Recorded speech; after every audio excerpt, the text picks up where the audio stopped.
आमर कृषक मानकर जो रजिस्ट्रेशन चली प्रक्रिया आम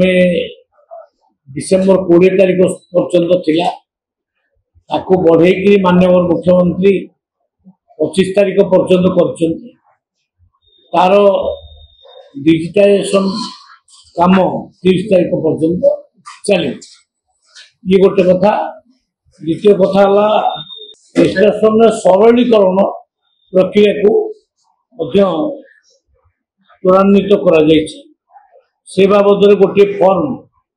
सेल्फ डिक्लारेशन फॉर्म से ऑलरेडी पठे देचु माने सबू जिला को पठे देचु सी केवल कि साइन कर चाषी माने से रजिस्ट्रेशन करें आरआई पाखक जावाक पड़ो ना तेणु मु भावुची नहीं जो प्रकार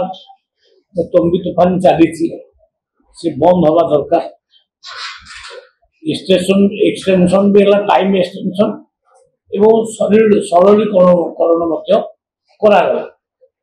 केवल सेल्फ डिक्लारेशन फॉर्म रे साइन कर रजिस्ट्रेशन देश विदेश कोण अनुकोण टेक्निक खबर देखंतु आम सह यूट्यूब फेसबुक और इंस्टाग्राम रे आमको देखंतु लाइक शेयर और सब्सक्राइब करने को आद्य भूलंतु।